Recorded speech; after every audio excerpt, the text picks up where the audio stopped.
potentiometer.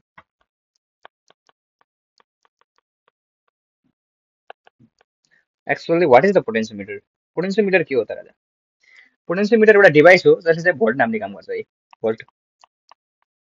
अनि कुरा हुन सक्छ कि पोटेन्सियोमिटरले भोल्ट नाप्छ अनि एउटा सिम्पल मेसिन छ भोल्टमिटर त्यसले पनि भोल्टेज नै नाप्छ तर यिनीहरुमा डिफरेन्स किन why you use the potentiometer over the voltmeter भन्ने कुरा आउँछ नि त्यसको कन्डिसनमा एन्सर हो this is called also ideal voltmeter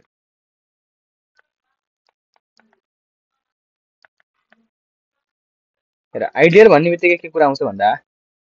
कुनै पनि कुराको लस छ नि लस 0 भइदिन्छ के र पोटेन्सियोमिटरले सरी कुनै पनि सर्किटमा तिमीहरुले पोटेन्सियोमिटर कनेक्ट गर्यो भने यसले त्यो सर्किटदेखि कुनै पनि करेन्ट लस गराइदिदैन accurate to measure the accurate value of voltage यति कुरा बुझौँ अहिले बाँकी कुरा पछि सरी voltage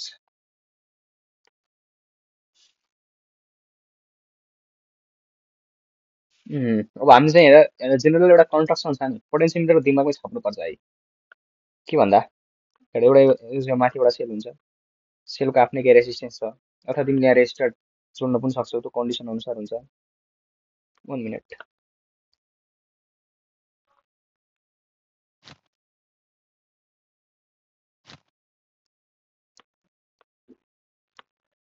पोटेन्सियोमिटर गर्न गइरहेछौँ दिस वान इज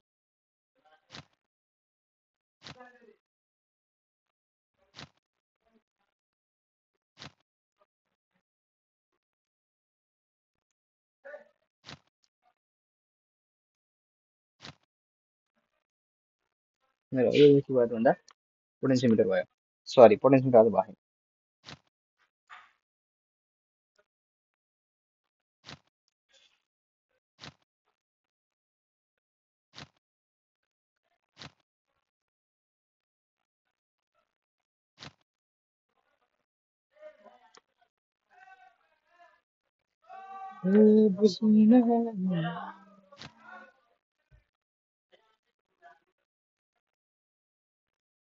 यहाँ ग्याल्भनोमिटर जोडिन्छ यसलाई भनिहाल्यो यति हो रेजिस्टेन्स अनि हामीले यहाँ एउटा ओपन गराइदिउँ ल चलो राम्रो गराउन थाल्यो यति नै कुरा पोटेन्सियोन इज के हो त्यो कुरा पोटेन्सियोमिटर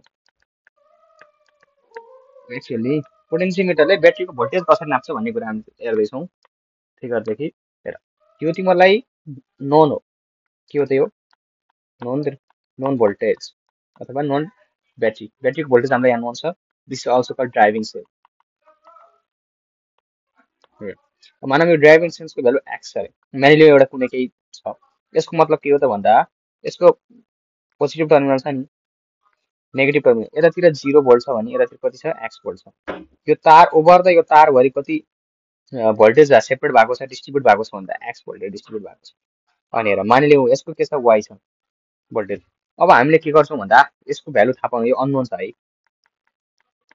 यसको भ्यालु थाहा पाउनलाई के गर्छौं भन्दा हामी यहाँ एउटा जक्की भन्ने हुन्छ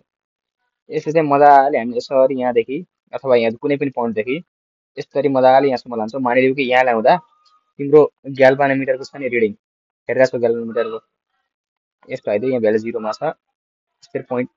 ग्याल्भानोमिटरको यसरी लाइन भयो भनेको त्यहाँ के भयो त भन्दा व्हाट इज द ग्याल्भानोमिटरको काम के हो भन्दा करेन्ट मेजर गर्ने के भयो भन्दा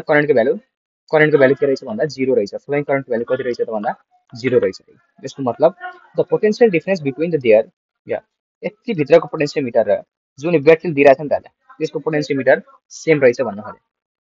बुझ्यौ किन यो सब तार भित्र होइन यति तार मैले नाम दिए यो तार एबी दिए नाम दिए र यसको नाम चाहिँ मैले सी दिए भने the voltmeter sorry voltage in AC is equal to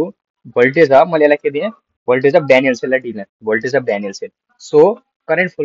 flowing is equal to 0 किन करेन्ट भनेको जहिले पनि हायर पोटेन्शियलदेखि लोअर पोटेन्शियलमा के हुन्छ फ्लो हुन्छ हेर यहाँ चाहिँ अब हामीले करेन्ट 0 छ भन्नुको मतलब के रहेछ त एउटा हायर पनि पोटेन्शियल पनि रहन्छ लोअर पनि रहन्छ यसको मतलब दुईटै टर्मिनल के रहेछ त इक्वल रहेछ त्यही भयो कुरा के भएछ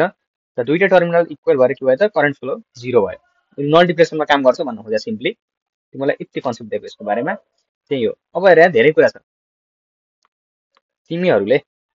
सिम्पल छ नि दिस वान इज के त ड्राइभिङ सेल यसको आफ्नै के रेसिस्टेन्स होला रे हेर यहाँ आयो अनि हेर यहाँ यो ड्यानियल सेलको के आफ्नै रेसिस्टेन्स होला यहाँ ग्याल्भोमिटर जोड्यौ टक्क यसलाई यहाँ लाइन गर्दै उडेर हेर यो कुरा के ख्याल धेरै कुरा ख्याल गर्नुपर्छ हेर ड्राइभिङ सेलको भोल्टेज छ नि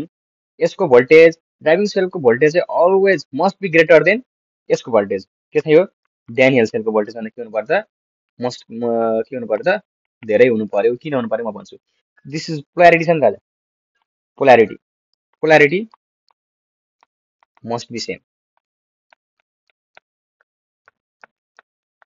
वाइ मस्ट बी सेम त भने राजा किन must be same why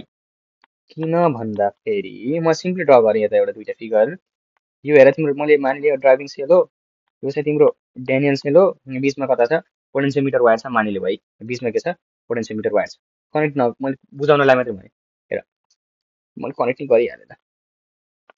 like this हेर ड्यानियल सेल मानौँ मैले मानिलिएँ यो 4 भोल्टको छ इक्जाम्पल हेर 4 भोल्टको छ भने चाहिँ यसको यति छ नि यहाँदेखि यहाँसम्म यसलाई मैले 0 मानिदिएँ यो 4 भोल्ट गइरहेछ त यो तारमा डिस्ट्रिब्युट भइरहेछ यसको भ्यालु पनि मैले के मानिदिएँ 2 भोल्ट मानिदिएँ माने मैले यहाँ छ 0 छ यहाँ 2 छ 0 छ 2 छ ए मैले एउटा कुरा बुझाएँ पहिले हेर कुनै पनि यसको टर्मिनल भन्ने ब्याट्रीलाई यस्तो सिम्बलाइज गर्ने बित्तिकै के बुझ्छौ this one is cathode always and this one is anode हेर एउटा कुनै पनि ब्याट्री 4 भोल्टको छ अरे what's the meaning of this कुनै पनि ब्याट्रीको पोजिटिभ टर्मिनल त्यसको नेगेटिभ टर्मिनल भन्दा 4 गुणा धेरै छ भन्नु नै के हो त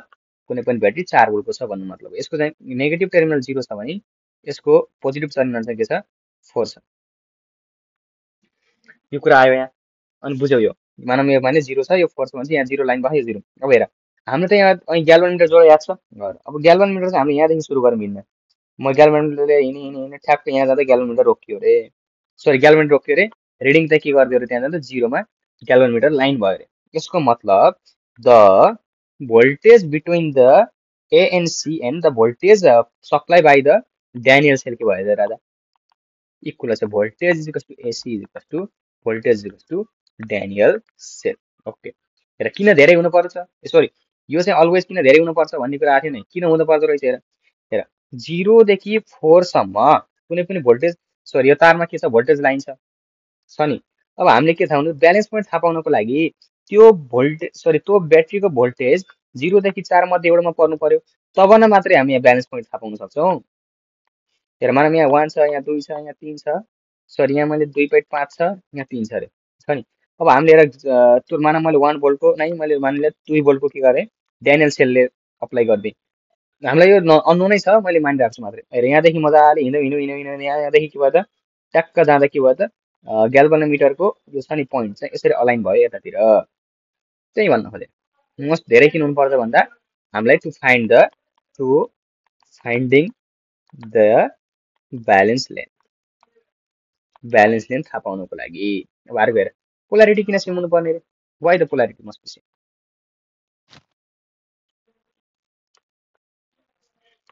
हेर पोलारिटी मस्ट बी सेम किन हुनु पर्ने रे भन्दा मानिलियौँ पोलारिटी किन मस्ट बी सेम हुनु पर्ने रे भन्दा यो 0 भोल्टको छ यो 4 भोल्टको छ यो 0 भोल्टको छ यो 2 भोल्टको छ भनेको मतलब यो ब्याट्री 2 भोल्टको छ यो ब्याट्री 4 भोल्टको छ र हामीले यहाँ ब्यालेन्स लेन्थ इजिली थाहा पाउन सक्छौं मानिलियो यो ड्राइभिङ सेल हो यो ड्यानियल सेल हो र यो तार हो पोटेन्सियोमिटरको ओके अब अर्को कुरा चाहिँ के आइदियो भन्दा यो कुरा आयो हैन अब मैले के भन्दा पोलारिटी किन सेम हुनु पर्यो भाइ polarity must be same because हेर कुनै पनि ब्याट्रीको सरी म माथि नै बुझाइदिन्छु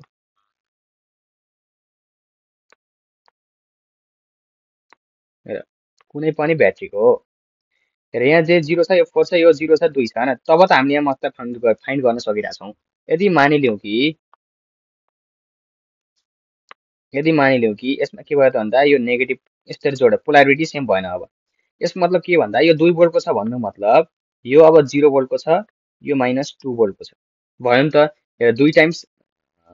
नेगेटिभ सरी पोजिटिभ टर्मिनल चाहिँ नेगेटिभ टर्मिनल 2 टाइम्स धेरै भयो किन भयो अब हेर तिमीले यहाँ फाइन्ड गर कि अब हेर 0 देखि 4 को बिचमा तिमीले -2 थाहा यहाँ -2 होला र ओभियसली हुँदैन, जसले गर्दा हामी चाहिँ के गर्छौँ balancing length can not be determined by यस्तो गरेर हामी चाहिँ के गर्छौँ ब्यालेन्सिङ लेन्थ हामीले के गर्न सक्छौँ डिटरमाइन गर्न सकिँदैन। त्यही भएर पोलारिटी पनि के हुनुपर्छ सेम हुनुपर्छ। अर्को कुरा आयो अब हेर तार छ नि यो जुन तार पोटेन्सियोमिटरको तार कस्तो हुनुपर्छ त हेर यसलाई लङ टर्म युज गर्ने डिभाइस हो क्या यसलाई भने कुनै पनि कुरा छ्याट्टै हुँदैन लामो समयसम्म युज गर्नुपर्छ जसले गर्दा यदि मैले यहाँ ब्याट्री अप्लाई गरिरहेको छु भने यो चाहिँ ओभियसली के हुन्छ ताप्छ राजा हिट हुन्छ हिट भयो भने तिमीलाई थाहा छ हिट भयो भने रेसिस्टेन्स के हुने कन्डक्टरको रेसिस्टेन्स बन्ने सेमी कन्डक्टरको के हुने घट्ने तर हामी यहाँ कन्डक्टरको कुरा गर्दैछौँ त्यही भएर सेमी कन्डक्टरलाई मैले के गरेँ नेग्लेक्ट गरेँ र कन्डक्टरको हिट बढ्यो भने रेसिस्टेन्स पनि बढ्छ भनेपछि करेन्ट फ्लो कम हुन्छ जसले गर्दा यो चाहिँ हामीले के भन्छ ताप्न दिनु भएन ताते पनि त्यसको रेसिस्टेन्स चाहिँ चेन्ज हुनु भएन यसलाई हामीले के भन्छौँ low coefficient of heat towards the resistance यसको मतलब बुझ्यौ कि हेर ओभियसली कुनै पनि ब्याट्रीदेखि यहाँ करेन्ट फ्लो भइरहेछ भने तिमीले उ पढिरहेछौ H is equals to I square RT र I स्क्वायर हामीलाई करेन्ट फ्लो भइरहेछ कुनै पनि रेसिस्टेन्सको R छँदैछ र टाइम T सम्मको लागि र त्यहाँ हिट जेनेरेट भयो ओभियसली अब हिट जेनेरेट भयो भनेपछि यसको रेसिस्टेन्स पनि चेन्ज हुन्छ तर हामीले गराउँदा त्यस्तो टाइपको मेटेरियल युज गर्नु पर्यो जसको चाहिँ कोएफिसिएन्ट चाहिँ के छ कम छ टुवर्ड्स द हिट रेसिस्टेन्सको लागि भनेको मतलब जसले चाहिँ तिमीहरूको तापक्रम अनुसार रेसिस्टेन्स भेराइ गर्दैन गरे पनि एकदम कम मात्रामा गर्छ त्यस्तो टाइपको हामीले के युज गर्नु पर्यो भन्दा मेटेरियल युज गर्नु पर्यो ओके